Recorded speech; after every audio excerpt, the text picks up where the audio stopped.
एक तो मोदी बार बार धमकियां दे रहा है। एक तरफ तो पहले शिकस्त हुई उसको, और अब दूसरी तरफ जो है वो धमकियों पे धमकियां। कभी बाहर का इलेक्शन जो है वो सामने आता है, कभी सारी कैंपेन ही एंटी पाकिस्तान उसकी होती है। तो क्या विल है सियासी जमातों की अब भी, जैसे कि हमने ये जंग जीती और दुनिया ने देखा कि कैसे जीती, तो सियासी जमातें कहाँ खड़ी हैं सर? बिस्मिल्लाहिर्रहमानिर्रहीम, अल्लाहुम्मा सल्ली अला मुहम्मदिन व अला मुहम्मद। बहुत शुक्रिया जावेद बलोच साहब आपका। तो देखें जी, इसमें हमारा स्टांस तो बड़ा सिंपल सा है कि हम पाकिस्तान की सालमियत, सॉवरेनिटी, इंटेग्रिटी के लिए खून का आखिरी कतरा तक बहाने को तैयार है। और हमारे लीडर इमरान खान साहब ने जेल से ये बात कही थी ड्यूरिंग वॉर, और हमने आपने देखा कि अपनी फ़ौज के साथ, चाहे वो बहरी हो, बर्री हो या हवाई अफवाज हो, हम उनके साथ खड़े रहेंगे पाकिस्तान के दफा के लिए। इसमें कोई दूसरी ऑप्शन नहीं, कोई दूसरी राय नहीं, क्योंकि हमारे जो दुश्मन है इंडिया, जिसको हम कहते हैं भारत, और उसमें आजकल जो हुकूमत चल रही है वो चल रही है मोदी की। और नरेंद्र मोदी, आप थोड़ा सा अगर उसका करैक्टर देखें और पास्ट ट्रैक रिकॉर्ड देखें तो आपको पता चलेगा कि ये तीसरी दफ़ा भी प्राइम मिनिस्टर बना है, और नेहरू के बाद ये पहला आदमी है जिसको इतनी ज़राई हासिल हुई। और उसकी वजह क्या है? क्योंकि बेसिकली आरएसएस का रुकन था, वहाँ से स्टार्ट हुई, और आरएसएस को 100 साल हो गए, 1925 से इनफैक्ट स्टार्ट हुई और अभी तक पहुँच गई वो। और ये टिपिकली और स्पेसिफिकली एक इंतहा पसंद मजहबी तंजीम है। और इवन आप इसके 2000 एंड ऑनवर्ड देखें, जब गुजरात में बहुत ज़्यादा कत्लेआम हुआ और जहाँ से मोदी का नाम बुचर पड़ा, कसाई पड़ा, जो है मुसलमानों के लिए इसने कत्लेआम किए। तो इसका एक ही एम है, और वो भरंता और सारा का सारा वो ग्रेटर इंडिया वो सब इकट्ठा करना, ये सारा इसके मैनिफेस्टो का हिस्सा है। अब मैनिफेस्टो के अंदर जब इसके ये सब कुछ लिखा हुआ है, तो उसने उसको पूरा करने के लिए अपना जो भी लाया अमल है वो करना है, जिसके लिए सबसे जो उसको पॉजिटिव चीज़ नज़र आती है मोदी को, वो ये होता है कि जी पाकिस्तान पे चढ़ाई कर दें, कोई एलिगेशन खुद करें, फॉल्स फ्लैग ऑपरेशन करें, उसके बाद पाकिस्तान के ऊपर इल्ज़ाम लगा के अपनी कौम को इकट्ठा करके और आप इलेक्शन में चले जाएं। सो वो पहले भी 2019 में इसने ट्राई की, जब अभिनंदन को पकड़ा गया, इनके जेट उस टाइम भी गिरे। उसके बाद अभी आए और इनकी आपने तकरीरें सुने, इनकी सारी तकरीरें जो हो रही हैं वो एंटी पाकिस्तान हो रही हैं, लेकिन वो कामयाब नहीं हो पाएगा। आप देखने के इससे एक चीज़ तो जाहिर होती है ना, कि कहते हैं ना, it's not the gun, it's man behind the gun. कि आप राफेल ले लें या आप इसके अलावा और कोई चीज़ें ले आएं, लेकिन जब आप तक आपके पास उसको चलाने के लिए नहीं होगा। आज तक मुझे कादमी साहब राफेल कंपनी को आज तक परमिट नहीं किया गया कि जाके वो वहां पर विजिट करे, कि भाई वो देखते हैं, जब भी मतलब फॉर एग्जांपल बोइंग त्यारा गिरता है तो बोइंग कंपनी आती है, वो आके देखती है कि जी हमारा त्यारा किस वजह से गिरा। राफेल वालों को आज तक एक्सेस नहीं दी गई। कौसर कादमी साहब, जैसे हमने जंग जीती, जैसे हमने जो है वो भारत को नाको चने छुपाए और दुनिया ने देखा कि किस तरह भारत को शिकस्त हुई, इसके बाद भी ये सिलसिला जारी है और संदूर ऑपरेशन का कहा जा रहा है कि अभी तक जो है वो ख़त्म नहीं हुआ, ये जारी है। आल्दो इंडिया के अंदर काफ़ी सारी चीज़ें चल रही हैं और इंडिया पे सवाल उठाए जा रहे हैं मोदी पर कि ये उसने जंग कैसे हारी, और पहलगाम वाक़या उसके जो है वो माथे का जो है वो कलंक का टीका बना हुआ है, उसके नज़र आ रहा है कि क्या होगा। तो अभी सूरत क्या है सर? हुकूमत कहाँ पे खड़ी है और हुकूमत की तैयारी क्या है, जबकि हमारा सफारती मुहाफ़ में भी जो है वो टीमें रवाना हो गई हैं? बिस्मिल्लाहिर्रहमानिर्रहीम, रब्बि सल्ली अला मुहम्मद व आले मुहम्मद। दौड़ साहब, आपने बिल्कुल ठीक कहा कि मोदी जो अपने अवाम से जब भी मुखातिब होता है तो अब उस पर एतबार करने वाला भारत में भी कोई नहीं है। हाल ही में मैंने 1-2 इंटरव्यूज देखे, कुछ सहाफ़ियों ने अपने सोशल मीडिया अकाउंट्स पे लगाए, जिसमें वो लोगों को कह रहा था कि भाई मैं संदूर भेज रहा हूँ लोगों के घरों में। तो बड़ा मजाक उड़ा रहे हैं लोग भारत के अंदर, भाई ये संदूर जो है वो खातून का जो शौहर होता है वो लगाता है, किसी दूसरे मर्द का भेजा हुआ संदूर ना हम कबूल करेंगे, बल्कि घर के बाहर से हम चलता करेंगे।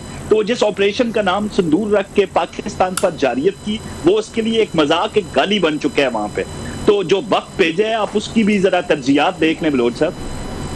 इसलिए था कि पहलगाम वाक़े का रुख पाकिस्तान की तरफ मोड़ा जाए और किसी तरीके से जो आइसोलेशन, एक पाकिस्तान को आइसोलेट करना चाहता था भारत, उसको अमली जामा पहनाए, क्योंकि पूरी दुनिया ने उसकी बातों पे, उसके इल्जामात पे, बेतुकी दलीलों पे किसी ने यकीन नहीं किया और नाकाम डरे।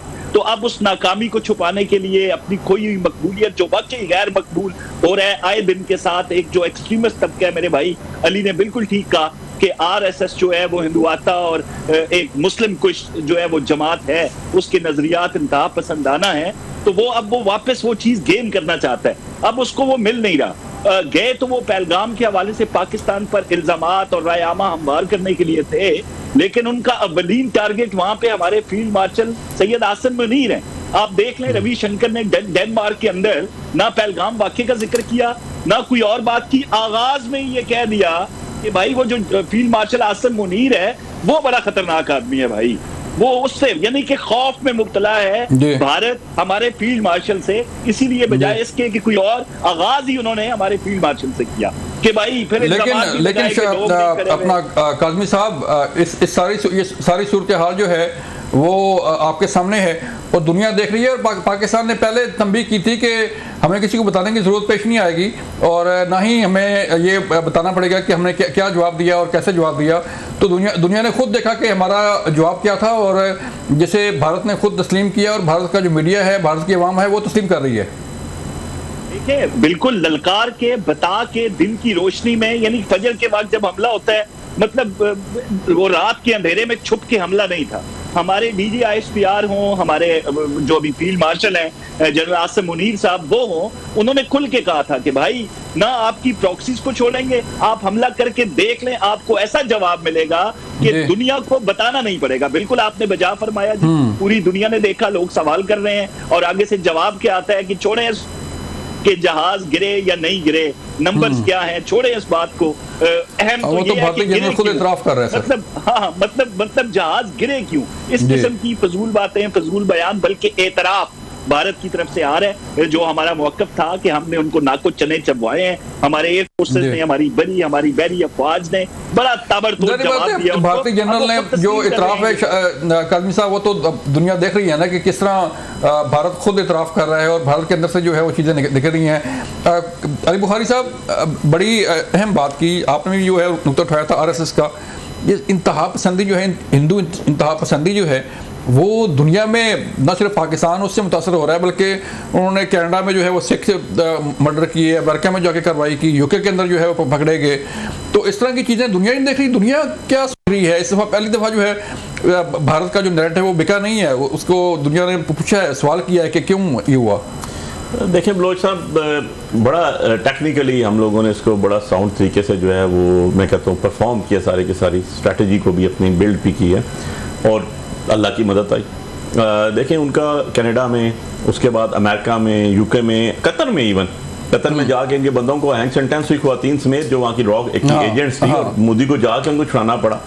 सो बात यह है कि इसमें तो कोई दूसरी राय नहीं है कि ये इन्वॉल्व हैं बहुत सी एंटी स्टेट एक्टिविटीज़ में बहुत से मुल्कों के अंदर, बट समहाउ द अदर उसके अंदर इकॉनमी की वजह से और उनकी एक मार्केट बहुत बड़ी है, जिस वजह से वो बहुत सी चीज़ों पे उन्होंने अपना एक फेक शेडो मैं कहता हूँ वो डेवलप किया हुआ था, जो कि अभी उनकी कली खुल गई और वो कहते थे हम बहुत बड़ी एक ताकत बन चुके हैं और हम सुपर पावर बनने वाले हैं और हमारा वर्थ इतनी है, हमारे पास वेल्थ इतना है, हमारे पास सुपरमेसी बहुत सी चीज़ों में है। लेकिन वो साबित हुआ कि आपकी क्वांटिटी जो है वो कोई लॉजिक नहीं है सुपरमेसी होने की और आपकी सुपीरियर होने की, बल्कि आपकी क्वालिटी जो है वो मैटर करती है।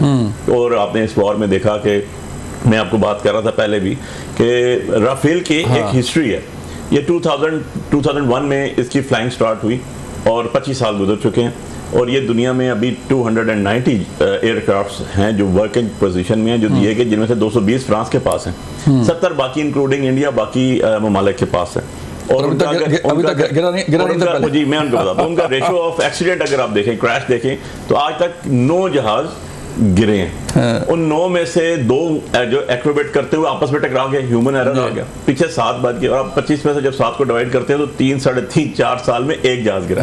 तो इन्होंने तो 3 जो है विद इन फ्यू मिनट्स गिरा दिए और आज तक राफेल कंपनी को एक्सेस नहीं दी इन्होंने कि आए और देखें। वो कंपनी है ऑब्वियसली, उनके बहुत ज़्यादा इश्यूज हैं, बहुत उन्होंने हाई फाई सोफिस्टिकेटेड एक जहाज बनाया हुआ था। सो ये इतना बड़ा, इससे पहले भी आपको बताऊं कि Su-30 भी इनके गिरे और Su-30 जो है उसके लिए भी रशियन टेक्नोलॉजी थी जो उन्होंने F-16 के मुकाबले में बनाया हुआ था और वो भी इनकी एक मैं कहता हूँ कि इनकी जो नालायकी की वजह से और हमारी सुपरमेसी की वजह से, हमारी क्वालिटी ऑफ वर्क की वजह से वो भी गिरे। सो जंग में जब भी होता है तो आपको देखना पड़ता है सारे एस्पेक्ट्स पे, आपको सारे जो उसके बॉर्डर्स हैं सारी चारों साइडें आपको देखनी पड़ती हैं। तो उसमें एक चीज़ होती है डिप्लोमेसी, और डिप्लोमेसी में हमें ज़रूर, मैं कहता हूँ जी कि हमें एक नहीं दो नहीं काफ़ी वक्त भेजने चाहिए थे। और मैं हैरान हूँ इस चीज़ के अंदर कि जो इस टाइम ओवरसीज़ पाकिस्तानी में सबसे ज़्यादा अगर कोई पॉपुलर और फेमस पार्टी है, कोई माने या ना माने, शाह साहब माने या ना माने, कि दैट इज़ पाकिस्तान तहरीक इंसाफ।